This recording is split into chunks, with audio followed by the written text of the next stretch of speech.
حضرت ابن عباس فرماتے ہیں رضی اللہ تعالیٰ عنہ، کنت خلف النبی یوما صلی اللہ علیہ وسلم، ایک دن میں حضور کے پیچھے تھا۔ اب پیچھے ہونے سے کیا مراد ہے؟ گمان غالب یہ ہے کہ سواری پر، جس کو ردیف بھی کہتے ہیں، واللہ عالم یہ بھی ہو سکتا ہے کہ چلتے ہوئے پیچھے پیچھے چل رہے ہو، ادب کے ساتھ۔ چچا زاد بھائی ہیں لیکن عمر میں تو بہت چھوٹے ہیں، نوجوان ہیں۔ اس کیفیت میں حضور نے اب ان سے خطاب کیا، یا غلام، اے نوجوان، اے لڑکے کہا، اے لڑکے، وَعَلِّمُكَ کلمات، میں تمہیں تلقین کرتا ہوں چند کلمات۔ اب یہ ہے حضور کا طریقہ تربیت و تعلیم و تزکیہ۔ وہاں کوئی مدرسے نہیں تھے، وہاں کوئی درس کی محفلیں تو نہیں ہوتی تھی، محفل تو ایک ہی ہوتی تھی ہفتے میں، اور وہ جمعے کا اجتماع ہے۔ باقی حضور کی صحبت ہے، فجر کی نماز کے بعد بھی آپ بیٹھے ہیں، صحابہ بھی بیٹھ گئے، کچھ گفتگو ہو رہی ہے، اسی میں تربیت، اسی میں تعلیم، اسی میں تزکیہ۔ وہ علیحدہ ذکر کے حلقے جو ہے وہ ضربے مارنے کے لیے یہ تو نہیں تھے، یہ تو بات کی ایجاد ہے، میں تو سب مانتے ہیں کہ یہ بات کی ایجاد ہے، یہ مسنون چیزیں نہیں۔ بہرحال حضور نے اے لڑکے یا اے بیٹے، جو بھی آپ اس کا ترجمہ کریں، میں تمہیں چند باتیں سکھاتا ہوں۔ مطلب کیا ہے؟ وَعَلِّمُكَ کلمات، توجہ سے سنو، غور سے سنو، حفظ جان بنا لو۔ احفظ اللہ یحفظک، پہلا کلمہ، اللہ کی حفاظت کرو، وہ تمہاری حفاظت کرے گا۔ اب اس سے مراد کیا ہے؟ عام طور پر سمجھا گیا ہے کہ اللہ کے احکام کی حفاظت کرو، کوئی حکم ٹوٹنے نہ پائے، وہ تمہاری حفاظت کرے گا۔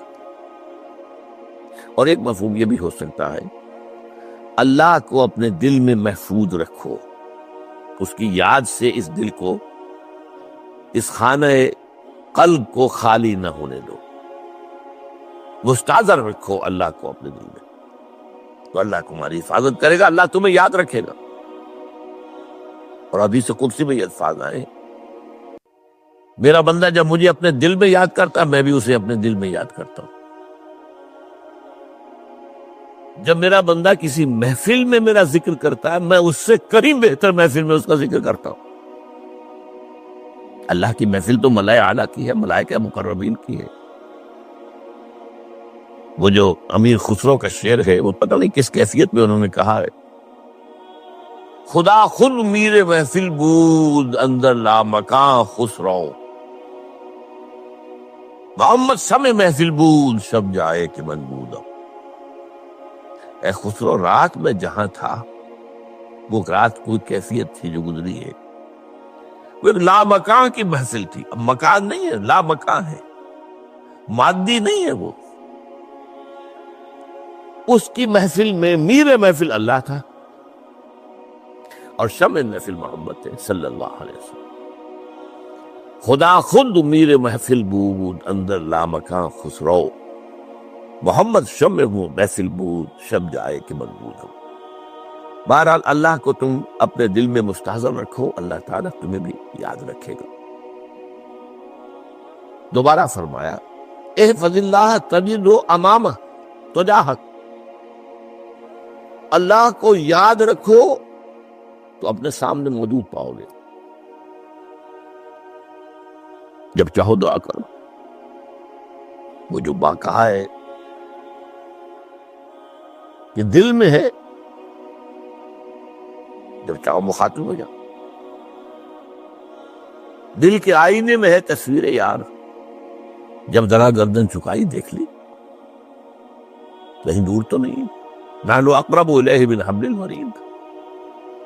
تمہارے دل میں اللہ ہے تو کہاں جا رہے ہو اس کو ڈھونڈنے کے لیے؟ اپنے دل میں۔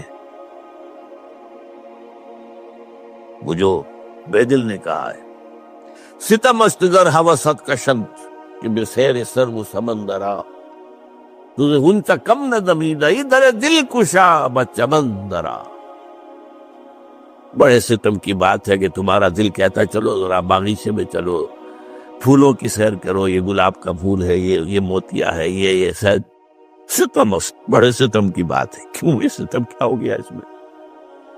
ستم است گر ہوست کشد، تمہاری خواہش تمہیں کھینچتی ہے کہ بے سیر سرو و سمندرا، سرو و سمن ذرا اس کی سیر کرنے کے لیے آؤ. تجھے گنچا کم نظر، تو خود ایک گنچا ہے، تو خود ایک پھول اللہ کا بنایا ہوا، اشرف المخلوقات. وہ اشرف المخلوقات سے بڑا کوئی پھول ہو سکتا ہے؟ تجھے گنچا کم نہ دمیدہ، یہ در دل کشا، اپنے دل کا دروازہ کھولو. بچمن ترا، اس کے اندر جو چمن آباد ہے وہ کیا ہے؟ روح. دل مسکن ہے قلب، قلب مسکن ہے روح کا. تو احفظ اللہ تجد ہو امامک، یا تجاہک، اپنے سامنے موجود پاؤ گے.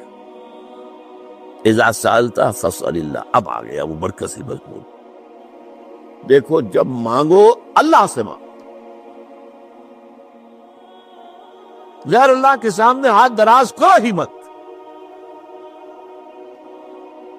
ایک حدیث میں آتا، یعنی حرام نہیں ہے، دنیاوی قواعد اصول قوانین کے تحت کسی سے مدد چاہنا، کوئی سوال کرنا حرام نہیں ہے.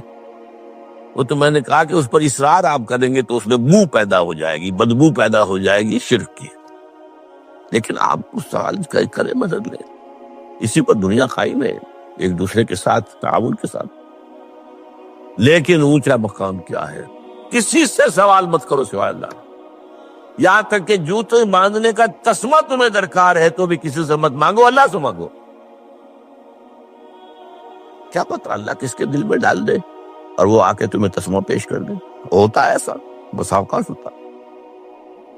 جو اللہ کے ساتھ لو لگا کر رکھنے والے ہیں ان کے تو ایسے واقعات ہوتے ہیں کہ دل میں ایک بات آئی اور اس کے بعد وہی بات جو ہے وہ کوئی شخص آ گیا، اس نے وہ بات پوری کر دی. کیونکہ لوگوں کے دل جو ہے وہ تو اللہ کی دو انگلیوں کے مابین جو چاہتا پھیر دیتا. کیا پتہ اللہ کسی فرشتے کو انسانی شکل میں بھیج دے. کہتا ہے فرشتہ آتا ہے انسانی شکل میں، آپ کی تکلیف کو رفع کر دے، آپ کی ضرورت کو پورا کر دے. اسی سے مت، کسی اور سے مت. یہ ہے توحید کا لب لباب. یوں سمجھیے اسلام کی جڑ کیا ہے؟ ایمان. اسلام کا جو خارجی نظام عمل ہے، انفرادی اعمال ہو، اجتماعی ہو، ان سب کی روح رواں کیا ہے؟ ایمان. ٹھیک، ایک بات ہو گئی. ایمان کا خلاصہ لب لباب کیا ہے؟ ایمان باللہ. جیسے ایمان بالآخرہ بھی ہے، ایمان بالملائکہ ہے، ایمان بالانبیاء ہے، ایمان بالرسل ہے، ایمان بالکتب ہے، ایمان بالقلب ہے. لیکن اصل ایمان، اسی لیے ایمان مجمل میں آپ کو معلوم ہے کسی اور چیز کا ذکر نہیں.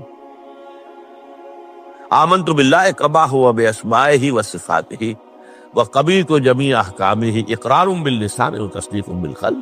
یہ ایمان مجمل ہے. اجمالی طور پر ایمان اس کا نام ہے. ہاں مفصل تفصیلی طور پر آمنت باللہ وملائکتہ وکتبہ ورسلہ والیوم الآخر والقدر خیرہ وشرہ من اللہ تعالی والبعث بعد الموت. تو اسلام کی جڑ ایمان، اور اسلام کا سارا جو نظام عمل ہے، چاہے انفرادی اعمال ہو چاہے اجتماعی، ان سب کی روح رواں ایمان. اور ایمان کا خلاصہ ایمان باللہ. اور ایمان باللہ کا اصل حاصل وہ ہے جو اس حدیث میں آ رہا. اس کے دو ہیں تقاضے: عبادت صرف اسی کی، استعانت صرف اسی سے. اس لیے میں نے سورہ فاتحہ کا تذکرہ شروع میں کیا. یہ عبادت کا جوہر ہے، عبادت کا جو ہے یہ ایمان کا حاصل. عبادت صرف اس کی اور استعانت صرف اس سے.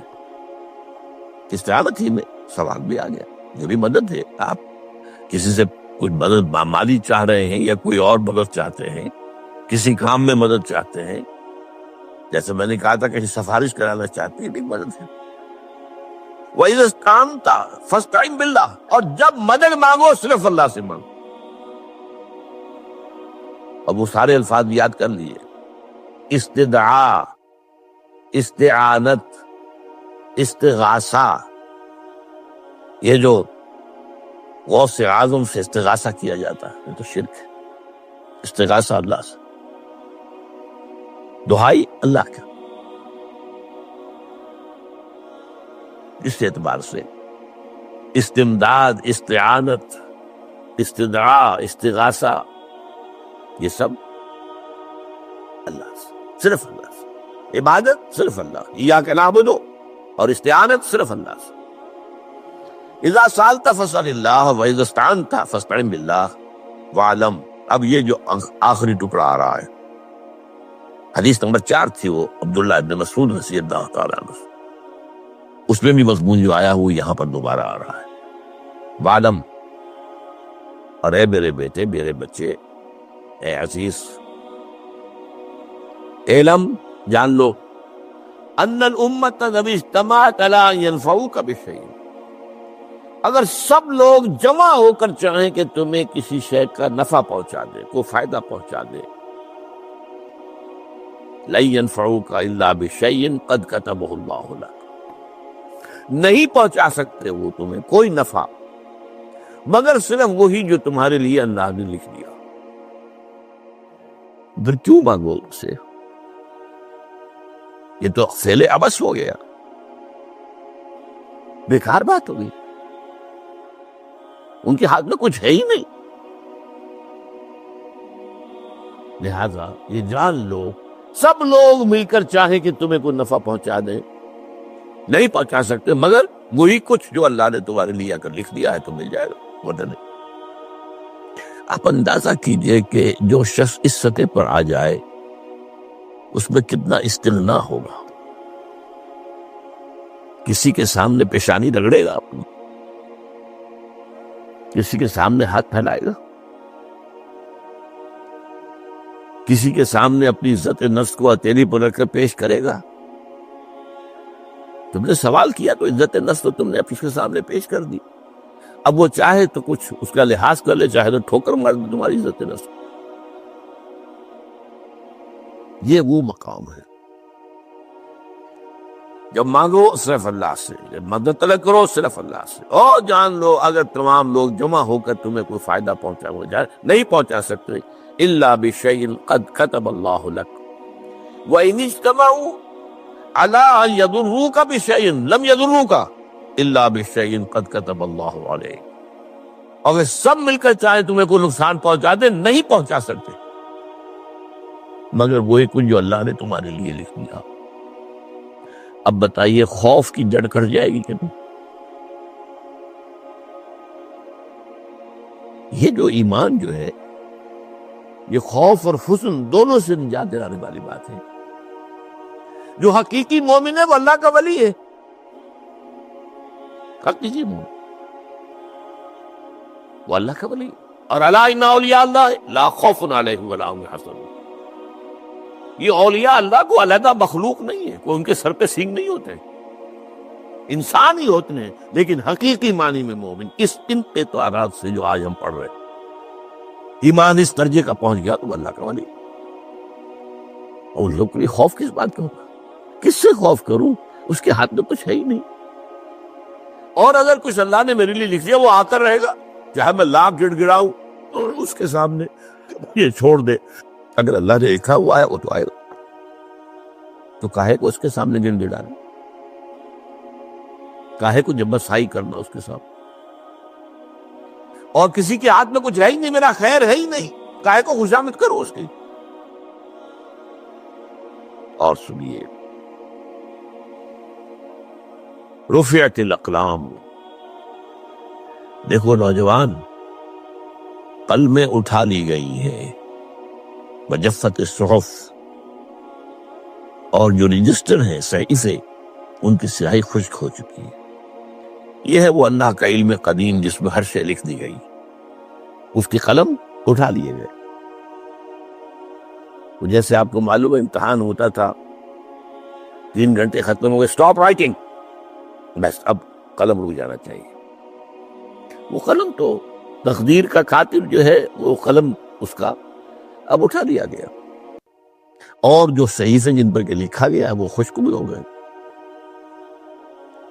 یہ تو روایت ہے جو امام ترمذی نے جس کو روایت کیا، یہ متن ان کا ہے جو ہم نے پڑھا ابھی، اور ان کا قول یہ ہے کہ یہ حدیث حسن صحیح ہے۔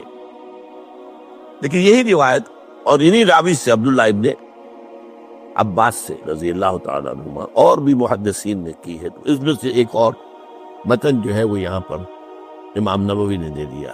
احفظ اللہ تجد امامک، یہ تو پہلا وہ ٹکڑا تھا، وہ تجاہک تھا، یہاں امامک ہے، مطلب ایک ہی ہے، اپنے سامنے پاؤ گے۔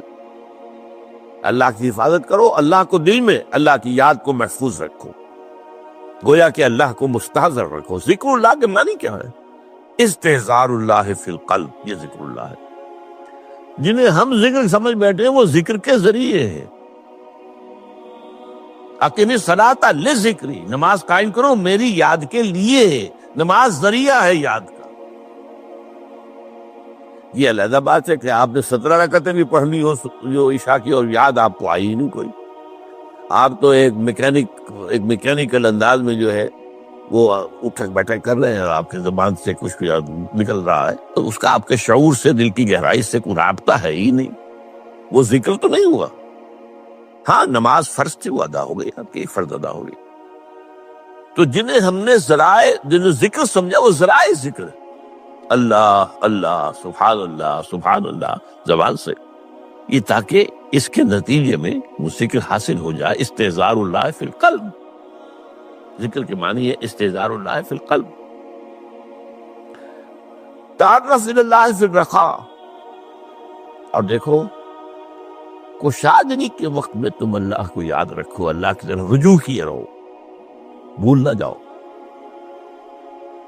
وہ نہ ہو جو کبھی کہا تھا، بہادر شاہ ظفر کے اشعار میں سے بہت زور کا شعر ہے، ظفر آدمی اس کو نہ جانیے چاہے کتنا ہی ہو فام ذکا، جسے عیش میں یاد خدا نہ رہی، جسے تیش میں خوف خدا نہ رہا۔ وہ ہے کشادگی کی حالت میں، جب کہ تمہارے لیے کشادگی ہے، اللہ کی طرف رجوع کیے رکھو۔ یعرف کا فی الشدہ، تو اللہ اپنی توجہ تم پر رکھے گا شدت کے وقت میں، جب تمہیں کوئی تکلیف، اس تکلیف کو تم پر آسان کر دے گا۔ تکلیف تو آنی ہے، لکھی ہوئی ہے، وہ تو آئے گی، لیکن یہ کہ اللہ تعالیٰ اس کی شدت کو، ایک ہی چیز ہے جس کو ایک انسان بہت شدت کے ساتھ محسوس کر رہا ہے، دوسرا آدمی اتنا نہیں محسوس کر رہا ہے، احساس کا معاملہ ہوگا نا۔ وہ تو اصل میں اگر انسان کی نرز کٹی ہوئی ہے تو احساس ہوگا ہی نہیں، سر سے ہی نہیں ہوگا۔ تو اس اعتبار سے اللہ تعالیٰ تمہارے لیے وہ شدت کی کمی کر دے۔ وَعْلَمْ أَنَّمَا أَخْطَأَكَ لَمْ يَكُنْ لِيُصِيبَكَ، اور جان لو جو چیز تم سے چھوٹ گئی ہے، رہ گئی ہے، وہ ہرگز تمہیں ملنے والی نہیں تھی۔ اب آپ نے کسی ملازمت کے لیے درخواست دی ہے، درخواستیں مانگی گئی ہیں، اپنی سی محنت کر لی، نہیں ملی ملازمت، اب آپ بیٹھے ہوئے افسوس میں، رنج میں، غم میں، فلاں نے یہ کر دیا، فلاں نے یہ کر دیا، وہ فلاں جو ہے بڑی تکڑی سفارش لے آیا تھا، فلاں نے رشوت دے دی۔ چھوڑو میاں اس کو، وہ تمہارے لیے نہیں تھی۔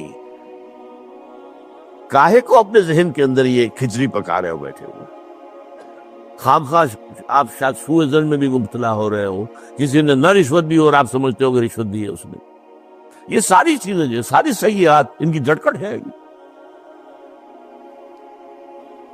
وَعْلَمْ أَنَّمَا أَخْطَأَكَ لَمْ يَكُنْ لِيُصِيبَكَ وَمَا أَصَابَكَ، جو چیز تم پر آ گئی، لَمْ يَكُنْ لِيُخْطِئَكَ، ہو ہی نہیں سکتا تھا کہ وہ تم پر نہ آتی۔